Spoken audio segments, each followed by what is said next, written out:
Like, I just wanted to be a funny comic. I didn't want to be a Latino comic. You know what I mean? So it was more like, because to me it's like, if you're funny no matter what. Like, I'm always gonna be Latino. That's not a thing that I can change. You can't shake that? No. Are you sure? No. You haven't tried to get rid of this accent. What? What are you talking about? What accent?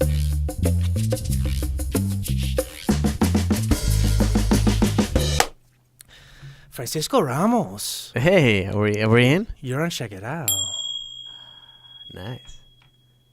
Oh wow, that's ASMR. ASMR. You don't know, or yeah, I mean like that meditation. wasn't ASMR, but no, it's because look, the microphones are so. No, I get it. And that what happens is that they discover. You know what a wow and flutter is? A what? Wow and flutter. No. Wow and flutter is what they call that thing that when you first put on like a vinyl record, that little that little noise, people just find that little poppy noise like appealing. Okay. So they started fucking around with just doing a bunch of that, and then people started like falling asleep, and they're like, oh wow, there's something about like the sensitivity of the microphone. What about scratching on a blackboard? But Is that one? Is that one? You should try that.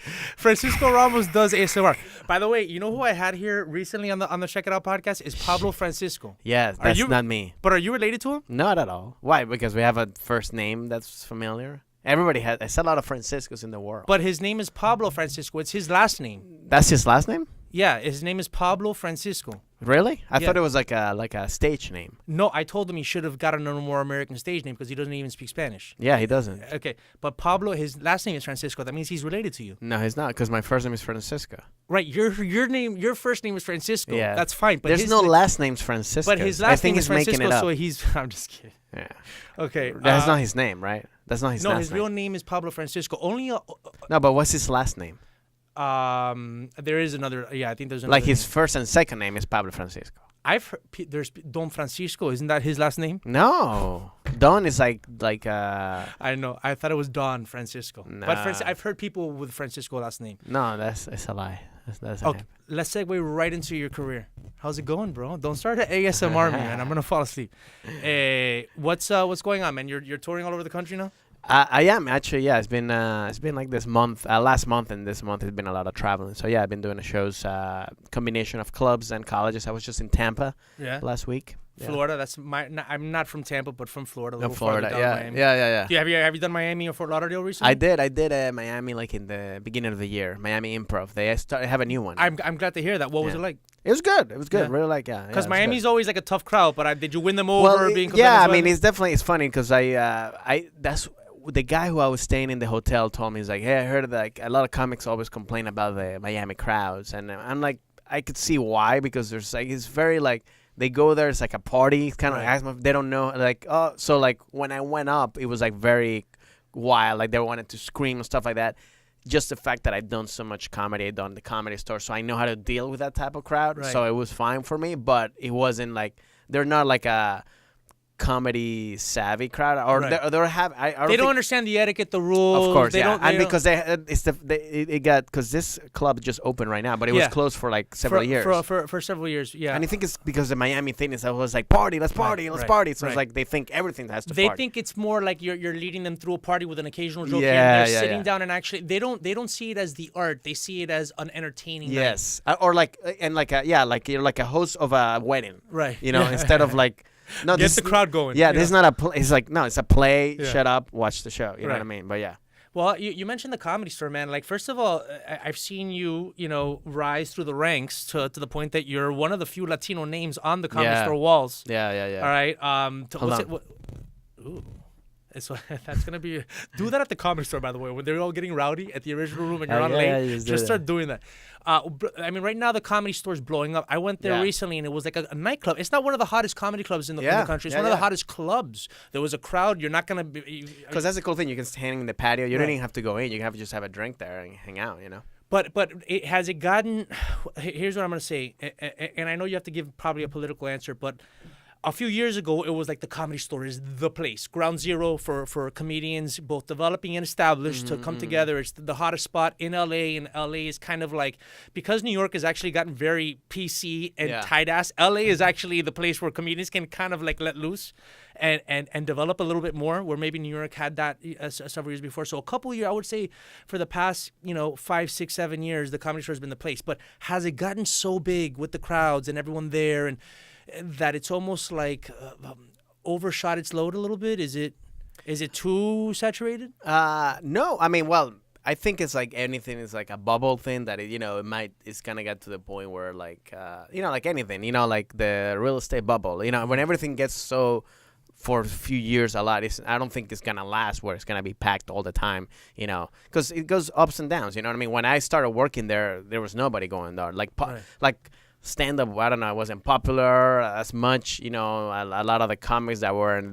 are there now weren't there before, so that also this was helps. before Joe Rogan came back with his crew. A lot, yes. Do you think that has to do a lot with it, obviously, but I think it's also, I think with that and also a combination of that, stand-up comedians have become more popular in the mainstream of entertainment. So now people also want to go see, you know what I mean? Now it's become a thing where it's like, oh, cool, Before it wasn't like nobody was gonna watch stand up, or I don't know, I think. But like again, it comes with waves, and everything. So, but is it considered like, has Joe Rogan's crowd and that whole scene with the Tony Hinchcliffe and I don't know if Brian Redbands is involved, but the Brendan Schaub now is I think who's the Latino, the Mexican cholo guy that hangs out with them? Joey Diaz? No, not Joey Diaz. He's Cuban.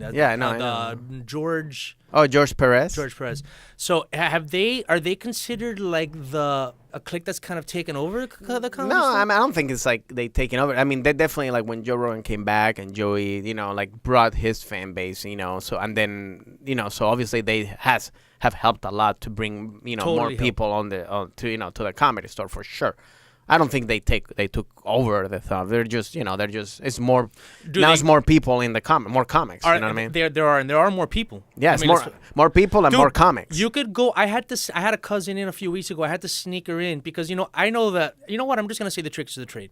Because there was that time where, and you like that I say, I wasn't a comedian, but I did stand-up comedy. I dabbled in it. I know that I can just go to the back and say, I'm performing in the belly room and just walk through. Okay. You know what I'm saying? So I get my cousin, let's just go. So I get to the door, no, I'm performing in the belly room, and I just walk through, I take her off. And Jamie Kennedy is standing in the doorway, and I had actually shot a segment with him and this guy Stu Stone several years ago, told him about it. He's like, because there was no room in the belly room. He's like, oh no, and he goes, oh no, they're my friends. You can totally stand in the back. He just wants any support. Because he looked like, I want to support him and laugh.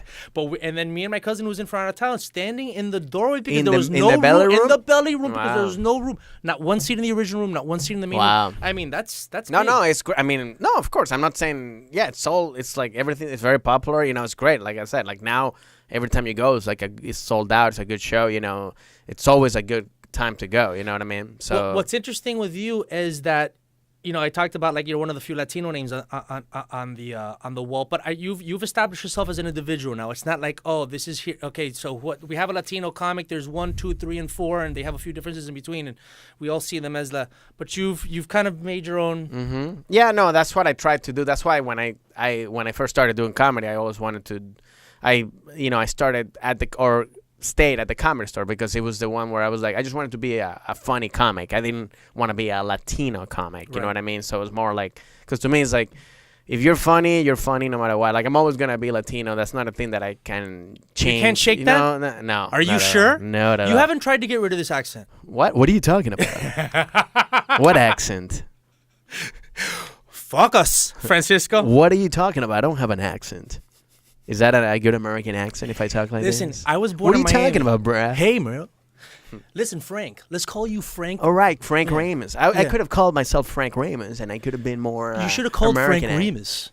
Frank Remus, like just Remus. Oh, okay. I think that would have been better than Ramus. Yeah. Because you have an accent, but is it like a Miami accent? It's a Miami accent, but it's an accent. Oh, yeah, I remember when I first found out. But can you do like a neutral Midwestern accent? Well, excuse me, Frank. Can I order some coffee, and I'll be back for my eggs and donuts? Is that one? I don't know. Here's the thing. I remember. I don't know if that was an. That was just a person. That was a person that has an accent. That's on the spectrum. There was every other word was American accent, and then everyone in between you just couldn't put it. I remember when I first found out I had an accent, because when I grew up in Miami, I thought I was American. Me and all my friends. We'll just leave that there. We thought we were American because we were born in Miami. Our parents were from Cuba. Our parents were Latino. Our parents spoke Spanish. But we didn't realize we had an accent, and I went to a school where it was all Cuban kids and 90-something. There was one white kid in my class. Yeah. And I remember when we went to do a contest up in Atlanta, and we were with a bunch of white kids from the South, Georgia or North Carolina. They're like, they were calling us Tony Montana, and they're like, no, you guys have accents. So we're like, no, our parents have accents. We don't have it. No, you guys have Spanish accents. We're like, whoa. Yeah. Because you do. Like I noticed it. I was like, you do have it, but it's like it's kind of like saying like in Venezuela where I was born. Like it's more saying like. When there's like Italian or Portuguese people that have that and they're Spanish and they're from Venezuela, but they have a little bit of that. It's kind of but they sound Venezuelan. You know what I mean? Like I think mine accent is more like your accent is kind of like I could tell you were born in the U.S. but you're from somewhere else. Right. Mine accent is like you weren't born here. Right. But it works, man. I think that it. No. Of course. But here's the thing: does it put you in a position to where it's like it's like you get to be yourself, but at the same time you have to wait for like a role as an actor that's specifically for you? Well, I mean, that's the thing about it is that because like the whole Hollywood thing is like there's the stereotypes of like what people think of like Latino, or like if they want to do a show about a character doesn't have to be Latino, but then it's like if I know that if I had the American accent, I could have gotten other roles because I think like what Hollywood sometimes I think likes or whatever is kind of like I want to have the Latino guy or Latino girl, but that's American. So like I call it like the Selena Gomez kind of like you have the Gomez in there, but she's American as apple pie. Right. Like there's no like she was born here, speaks what I mean. So that kind of which I get it, because obviously you want to cater to the middle America where, like, if they hear me, they're not going to believe that, this guy doesn't believe, unless it's like... So you need to play a foreign character who lives in the States now. I think that's until you get known, you know what I mean? And then you can play yourself. I mean, then ultimately you're shooting the whole point for a show based on you. Well, the whole point, yeah, of course, because at the end of the day, because once people know who you are, then you can play other stuff, it's kind of like what's... Sofia Vergara in a way has done where she became popular with Modern Family, but now if they put her in other roles, she could play other roles in other movies, but you're hiring her for that role, but she could play the doctor, whatever, doesn't have to be the Latina doctor or whatever. All right, I think that I've understood who you are since I first met you, and I see, and by the way, the accent works in your act. I don't know, let's just say that you did your entire act in an American accent. Those jokes might not hit as hard, especially the ones about having an accent. Of course, yeah. But anyway, that's is that your stand-up? That's my bit on your bit. Wait, hold on. You know what? I want to do an ASMR video one day, and then at the very last second, just fart. And then the person wakes up. Anyway, the first time you met me, though, I think that you had the wrong idea because I don't know if this was the first time. I still have the wrong idea. Totally. You still keep on asking me for dates. I keep on telling you Francisco. I'm not for that what? Kind of guy. No. What are you talking about? You're the one that we, What do you mean?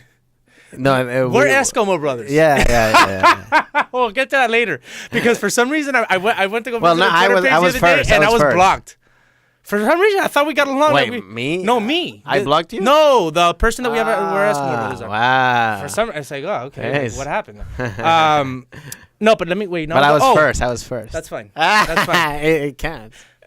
Maybe I got farther. I don't know. I don't know. We're playing baseball now. You have a baseball hat. You're saying first. Okay, I hit a home run. Nah. That's what happened. You got to first, and I hit a home run. No. What are you talking about? You're doing the baseball analogy, and I'm just throwing the baseball analogy. That's what I'm saying. Like I was in the team. I finished the whole season. I left. And then now you came in. Did but she I block you? What? No. I don't know. Then I got farther, buddy. All right, listen, going into this. One of the first times you met me, I think you went down with Meathead, and he's going to hate that I said that right now. Does people know who Meathead is? My friend, he's gonna, now that I said his name, you know how sensitive he is, but he did a pilot where he's called meathead in the thing, so it's okay, right? I don't know. You're the one that's I know him Yeah, more than I do. He's a comedian out there. His name is Alex. I don't know. He'll get mad at me if I say his last name, or maybe he'll get mad that I didn't say his last name. And anyway, I used to live down below, and you were doing some stuff with him, and you went down and you guys visited me like at Sunday. It was like 11 or noon, and I was a little disheveled because I work hard all week. And I stepped a little in, but you were looking at me like I was the biggest piece of crap. Like, what, you don't, like, is this time you get up? Do you do anything? Is this what you do all day, every day of your life? Nothing? Well, yeah, because it was, because I mean, it was also because you're used to having comedian friends who actually wake up like that every day. No, I think it's just, I think it has to do with more with how I was raised, and that's like, I was looking you through the eyes of my mom. I'm like going like, what is, like, what are you doing, man? 11 in the morning, you didn't do anything. Come on, clean this place up. But it was a Sunday. Yeah, my place was a mess. No, now my place is better. Yeah, it's you better. You got me in also do you a very still live there? No, I moved up to the 2-bedroom upstairs on the other side. So I'm in a 2-bedroom apartment. Okay, well, nice. Excuse me. Wow, right? okay. But the thing is that you also caught me at a dark time in my life. I had just broken up with a girl who I moved to LA with. And, it was from many Miami? years, yeah. And I was still like in the dark spot. So my Sundays are just like lock myself in my house and like not do anything. And don't do anything. Yeah. Because during the week I had to muster up the strength just to come to here. Yeah. No, I get it. I've been through that. And then in the building I had to deal with Alex. You know that I was Alex's roommate, and every time I would open the door when I lived with him, he would be bent over with his ass, like mooning me every morning. Wow. But just in purpose? Yeah, so that I would be confronted with his hairy ass, and the only thing that shone through all the hair on his butt is like this purple gleaming hemorrhoid that I would tell him, dude, go get that checked out. Oh. I know. He had a hemorrhoid? I was confronted. How old is he? That's actually... Well, he's like migraine boy, but hemorrhage boy. Hemorrhage. What is it? Wait, what... Migraine boy? You remember Migraine boy? No, it's like a cartoon of like a kid that gets migraine. He's like, migraine boy, migraine. He just goes nuts all the time. Is that a cartoon? Yeah, it's like check it out. What are the... Check it out. Exactly. Talk about cartoons. Cartoon character voices are something that you're good at, right? Yeah. You went Rio? Were you on Rio too? No, just Rio 1. What other cartoon voices have you done? Well, I just recently actually, well, I don't know if I can mention it yet, but I did. I mean, something that's gonna come out, later on this year. So I did a voice for that. Another animation voice. All right. Yeah. A movie or TV? TV show. Yeah. Have you done anything else?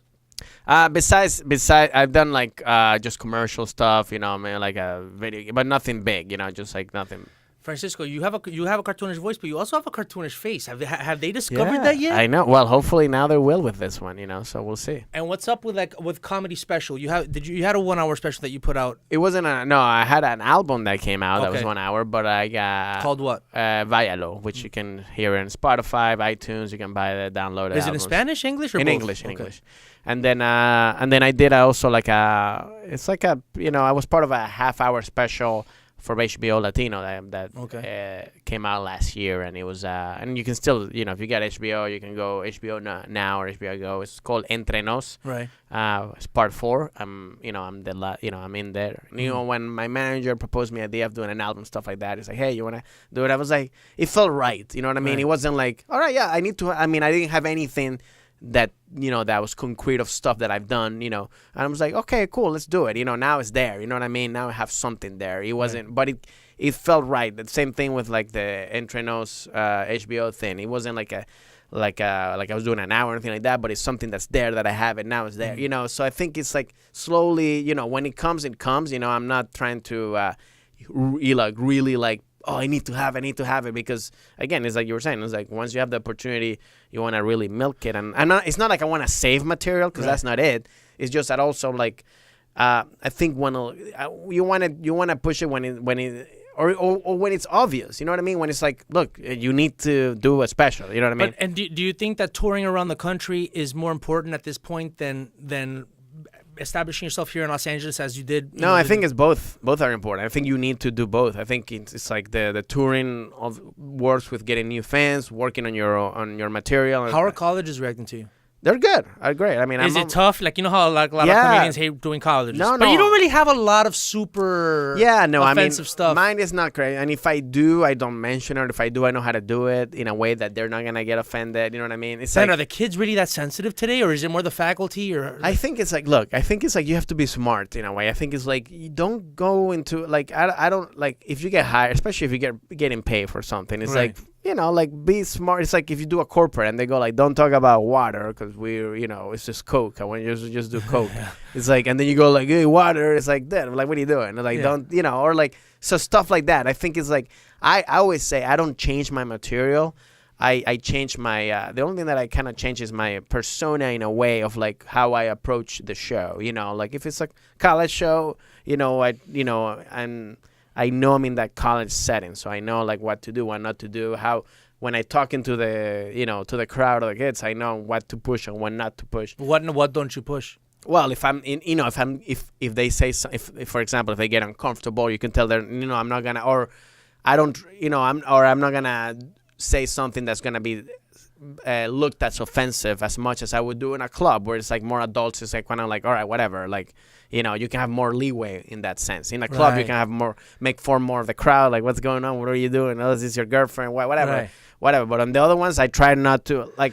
These kids are so coddled that in college, it's like, no, they're like little kids. It's like, don't pick on little kids. Yeah, it's kind of like that. That's what it is. But to me, it's funny. It's like, but it's not that, but you know, we know what's funny. It's like, it's not even, I don't think it's even that whole that they cuddle. It's like, at the end of the day, they're kids. It's like, it's funny because when you go back and like, you know, we're older now. And it's like. But I feel like in college, when I was in college, we were kids, but we weren't looked at as we had to be protected from being. But that's the thing. I think it's like, but for me, what I'm telling them is like, it's not like I'm protecting them or anything like that. It's just like at the end of the day, it's like they're still like, you see them, like I see them and they're like, oh, this is like an 18-year-old guy. It's a kid. It's like, it's not a man. Right. It's like, you could see like, they don't even like, so it's like, so even, it's not even they're protected. It's like, if you're talking to them and and it's like when you're a kid, you know, if somebody that's an adult says something to you like, oh, you look weird in those jeans, it messes you up. He's like, what do you mean? Like, you know, like, because you're a kid. It's like, it's not even that it's like they're still kids, you know. And that's, to me, that's the thing. It's but like, here's the thing, I'm not a kid anymore. And on the way in here, when you told me that I look messed up in these jeans, I actually felt the same way. I just didn't say it out loud because I didn't want to say it. And what's funny is like now adults more, because I actually got in trouble with a tweet that I put out when I was in your town in Miami. What happened? No, because like, so, but that's just what I mean. It's like, it's not even kids. It's more adults now that they get like sensitive about everything. And no, so I was in Miami visiting, and I was getting Ubers, and I, you know, I got an Uber, and the guy, it was like an old guy. No, you know, like middle-aged guy, spoke Spanish. I don't know where he was from, you know, but he was like, hey, first of all, I was like waiting for him it's like, hey, I'm here. He's like, yeah, I can't find them, man. Can you walk to me in Spanish? I'm like, no, I'm paying you. Come here. No, I just can't find, you know, and I'm like, and I'm saying just look at the GPS. I don't know what to tell you. Like, I don't know. I'm not from here. Finally he picks me up. I'm sorry. It's just you know, this thing doesn't, it just doesn't. And then I was like, you got to go this way. I was telling him where to go. So it was like what in Spanish, and so my whole tweet I was like, I got every Uber that I get in Miami or that I've gotten in Miami when I was here was like, it's like they speak Spanish and they don't know where they're going. So I was like, it feels like it's basically the same thing if I get an uncle or a cousin from Venezuela and to drive me around. Right. If I get one that's you know, I'm like, they don't know. And who got offended by it? Just general people? So I put it out. You know, I tweeted out. And, and it's not like I have crazy followers or anything like that. So I put it also on Instagram. Some DJ in Miami got it, and I copy and pasted. You know, but as a DJ Laz. I don't know who he was. No, but it was like, but he didn't do it to. He's like, he find it funny. He's like, oh, this happens to me all the time too. You know, and then another person did it, and then out of the workbook, man, people started going like, hey, man. First of all. And it was all mostly Venezuelans that got me. First of all, they didn't know I was Venezuelan. So they were like, hey, what do you have against Venezuelans? Go back to El Salvador. And I was like, what the, you know, like stuff like that. And then also it's like, what do you got against, they're doing like a good service. It's like, if you don't, they're not doing a service, they're doing a job. No, but the people were getting like pissed because they were like, what do you have against people that drive Uber? That's a legitimate job. You know, why are you making fun of that? and this is what's got me to the most funny thing. It was like everybody start with this. It's like, I don't understand your joke, but fuck you. So it's like the whole point. It was like, and that's the reality of the situation. It's like they didn't even understand what I was trying to, because the joke is, I'm not making fun of Venezuelan people. I'm not making fun of Uber drivers. I'm not making fun. I'm just literally comparing the Uber driver experience to having a family from Venezuela. And I put Venezuela because I'm from Venezuela, you know. But then people took it as like, what's going on with Venezuela right now?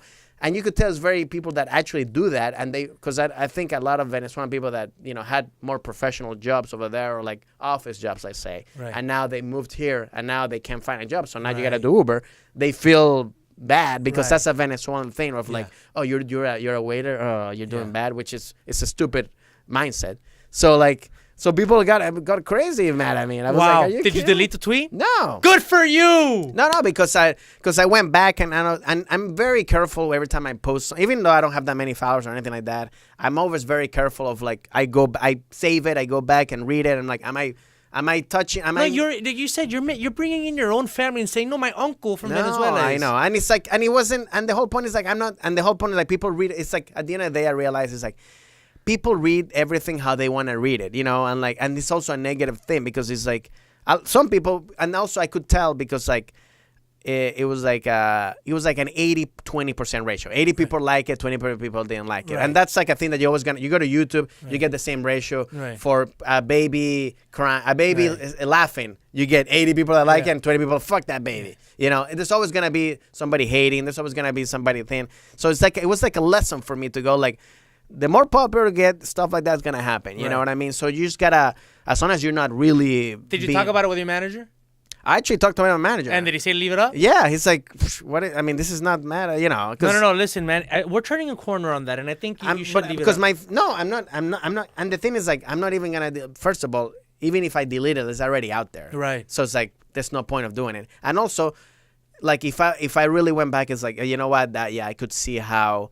But it's not, and you know what's another thing that proved me that it was just a percentage of people that just got mad for no reason. It's the whole mob mentality thing. Yeah. Because a lot of people didn't even know that I was Venezuelan. They didn't do any research. They didn't understand the joke. I mean, to even write something like, I don't understand the joke. You're actually admitting that it's a joke, but you're saying that you don't understand it. So now you're pissed because that doesn't make sense at all. And why, if you don't like the joke, don't comment. That's it. You don't have to like it. You don't have to. But why you need to put, it's like, it's this whole mentality of social media now. Yeah. But it's kind of like, that's the thing that I finally understood. It's like, you just got to like, as long as you're not really, because if I would have done something that was like, I would have been like, you know what, sorry, I apologize because I did. Now that I read it back again, I know how, but I'm not making, it's like, I went right. It's like, I'm not making fun at all of anybody. You're the one that taking it, Listen, I think, like I said, I think we're turning the corner. I think comedians have to hold ground because for me, comedy and hip hop are the last two bastions of free speech in this country, and they got to hold on to it. I mean, it's not about, free speeches and jokes, they're going to make people uncomfortable, and it's about how they handle it. And people, because that's why I bring up the coddle thing. I think that people can't handle being offended or uncomfortable in a way. So they're acting like babies. They're acting like babies. And I don't mind critics, and I don't mind people hating every once in a while. Maybe if they tried to make fun of you, but instead they're just mad. Maybe they tried to come back with their own joke, like, oh, what do you got for Venezuela? Is Venezuela? But the thing is, like, it's not the point is like it had nothing to do with like all the comments were like, like why are you making fun of Uber drivers? Why are you making fun of Venezuela? And it's like it's like, how am I gonna make fun of Venezuela if I'm Venezuelan? Right. How am I gonna make fun of Uber drivers because I got like I come from like my family. I come from my dad's side of the family. It comes from a poor background, so I'm like, I'm not.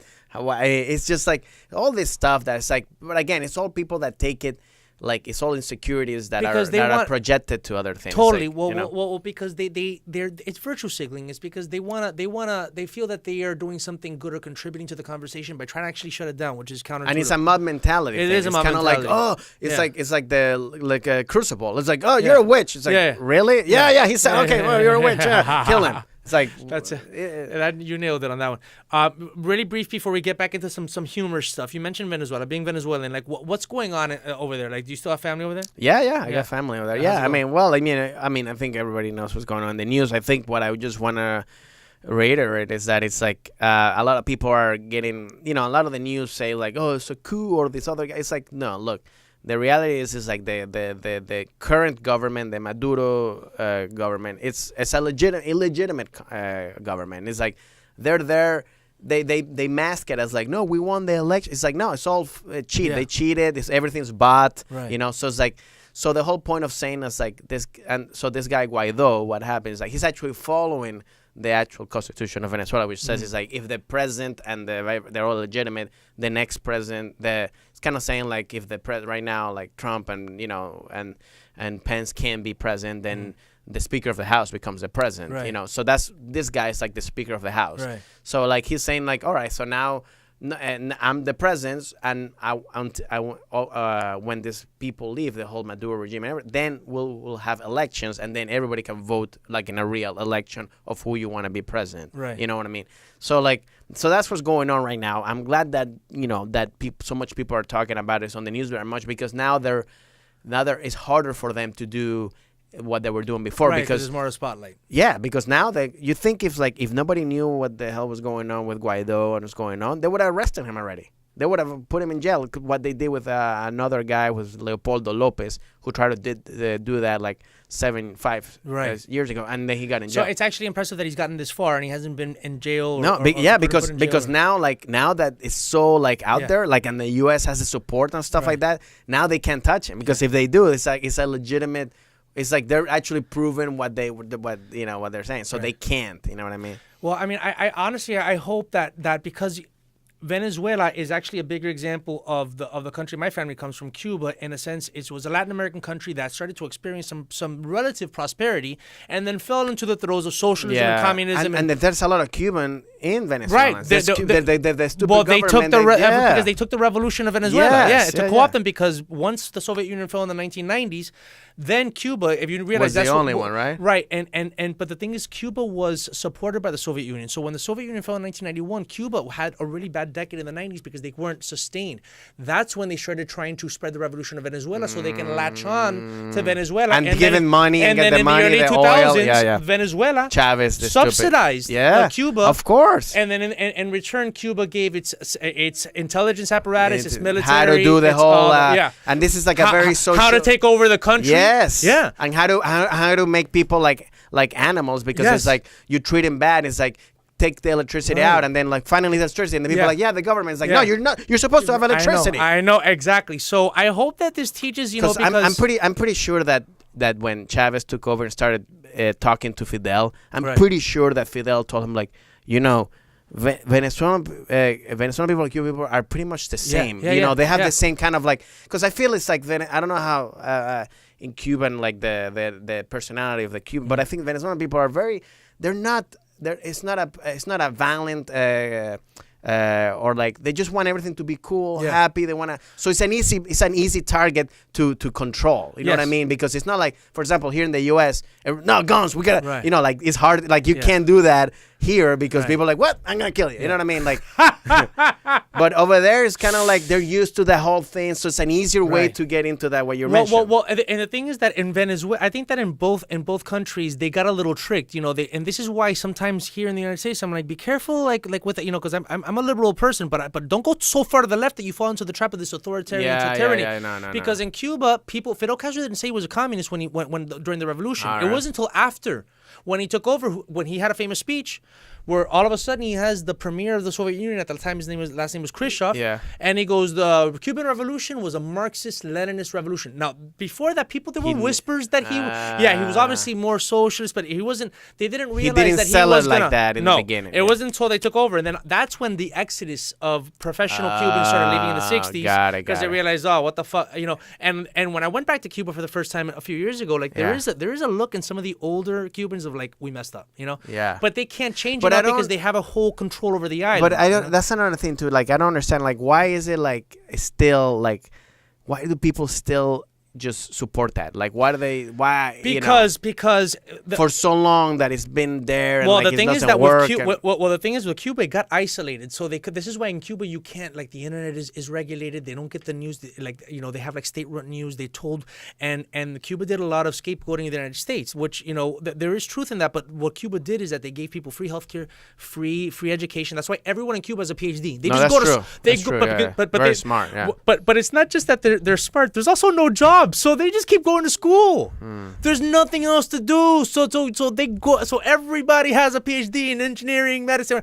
So and so in Cuba, it's like the revolution gives you your rations every month.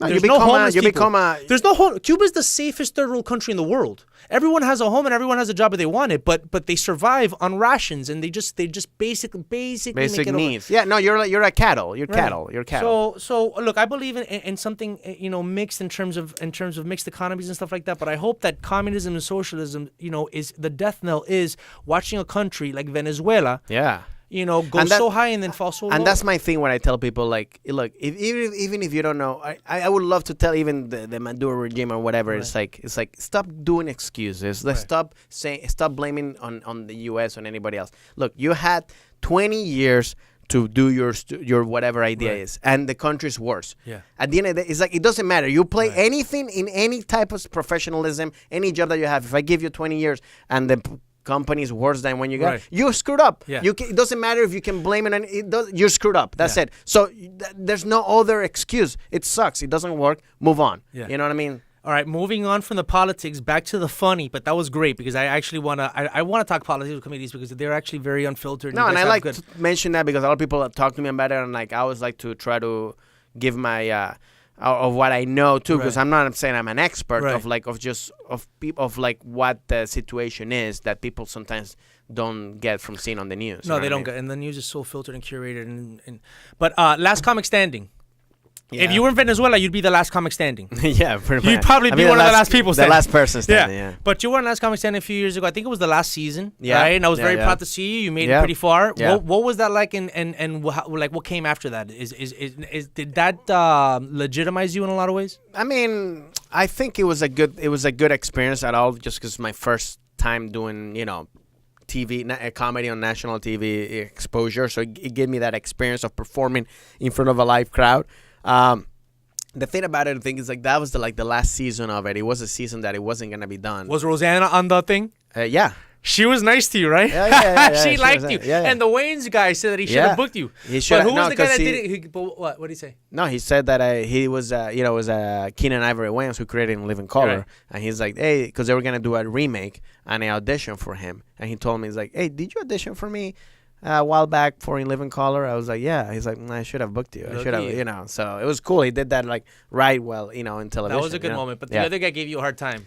Yeah, because what was the other guy? What's his name? Norm Macdonald. Norm Macdonald. They gave you a hard time. He was such a it was weird because he was obviously supposed to be like the Simon Cowell of the show. So it was like, because sometimes he would have. I'm fine with if it was you didn't like me since the beginning, but then he said something good, and then I did another set and he did something it was very it wasn't it wasn't genuine. He was just saying, okay, here I'm gonna like him and here I'm not gonna like him. It felt when you're trying to push it's behind the scenes kind of thing. It's like, oh, we don't want him to pass, or we don't want him to have a harder trouble pass, whatever. So kind of like that. Okay, so are you getting to a point in your life where you want more personal development? What do you mean? Spiritually. Yeah, well, actually, why are you offering? Are you selling Herbalife or something? Right no, now? I want to. Have you ever done ayahuasca? You're ayahuasca guy. Yeah. Actually, by the way, Denver's voting to mushrooms. I know. You're a big. Well, your friend. Can we say? Hanuk? Yeah, I think he did it. He did ayahuasca. It was good for him. Yeah, but I mean, look, part of the reason he did ayahuasca is to deal with you. Let's be honest. I could see that. He had to finally get away from 4 years of living with me of terror. Oh, my goodness gracious. El pobre. Poor Hanuk. That's funny. That's funny. You should have us together. Yes, I think and so. And you can see that. Oh, my God. Yes, just the stress that comes over his face when you start giving him shit. No, I mean, look, I've done, what I just smoke weed, here once in a while, which is the most Would you get paranoid? With weed? With weed.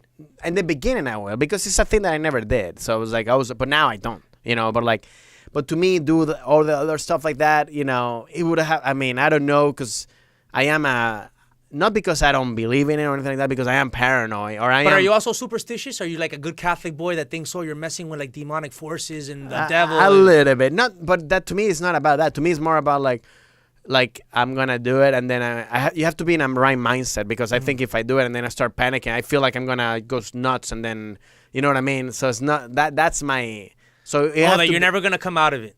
Yeah, it's just a scare fact. It's just like you're a control freak, and you're giving up control. Yes, but you're not. You don't really do. You give up control a little bit, but not as much as you think you do. Yeah, and look, but the more I done, and the more I also started doing meditation, stuff like that. Are you meditating? Yeah, I try. I try to do as much as. You try to quiet your mind and not think about anything, or do you follow thoughts? I actually, I do have an app that I use, and it tells you different things of meditation. Stuff How like spiritual! That. Yeah, but it's not the one where I just by myself. It's just the one where it's there's different. It's one called 10% happiness or something like that or whatever. But it's different types of meditation. So one is like more like focus. It's just on focus. It's more focus happy. Is one of your favorite words to say in English. Yes, and Spanish.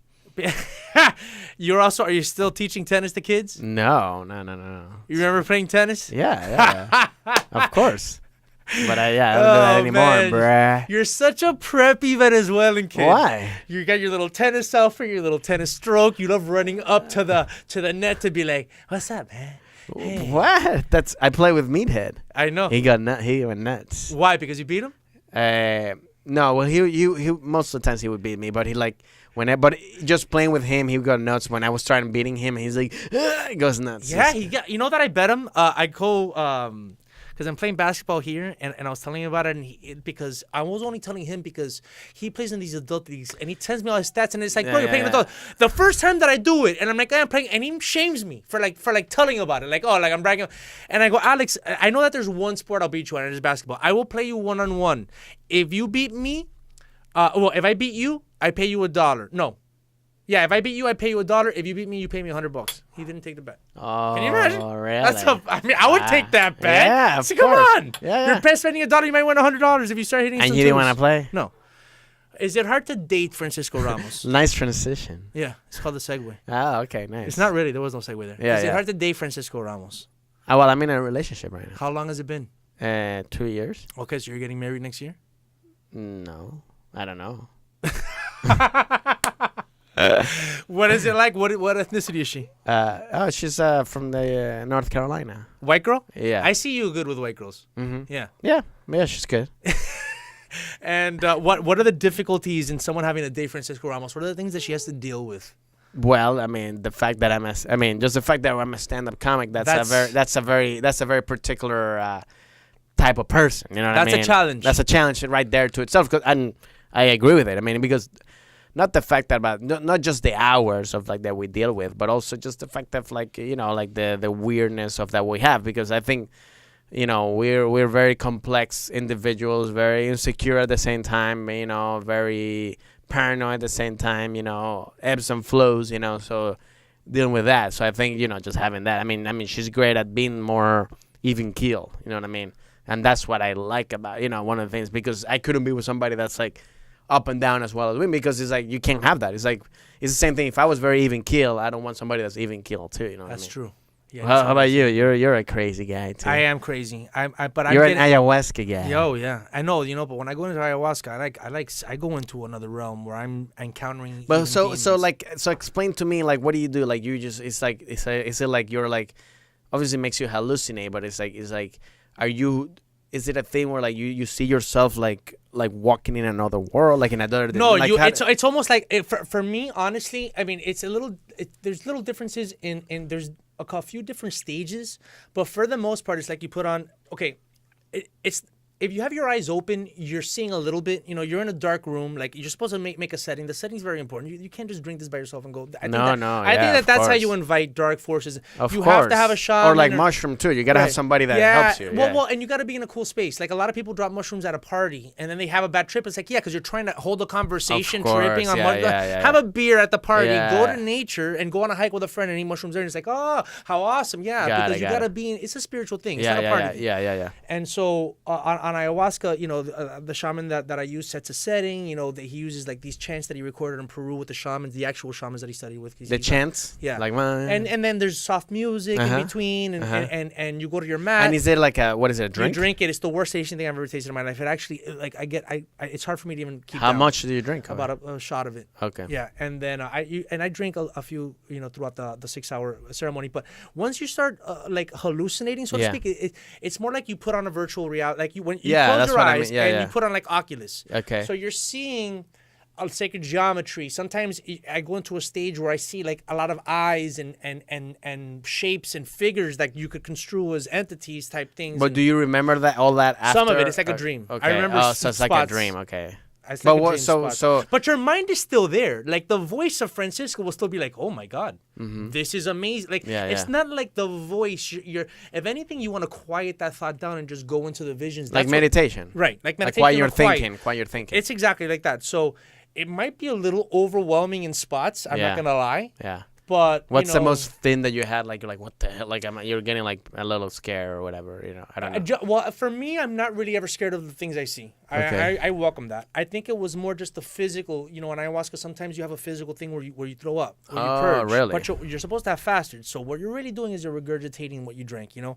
But in the process of purging, like, there is like a little bit of a physical reaction where you're like, whoa, this is like the room is spinning a little bit. Got it. Like you're drunk. Well, yeah.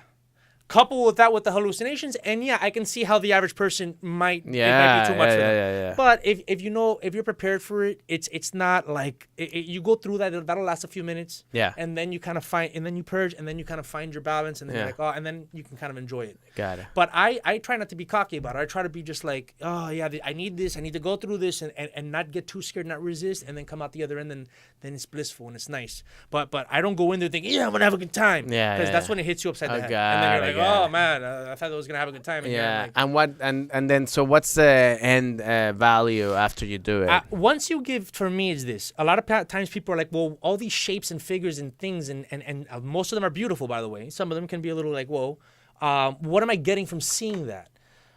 Well, if you give into it, it helps you. You're supposed to meditate on it. So you're supposed to really quiet your voice and meditate into these things. And then as you're coming out of it, you reflect on your life. And then you have peace, you have healing, you can accept things that you might have had trouble accepting before. You can put things in perspective. Some people get answers. I don't necessarily get answers. I actually just, I understand the question better.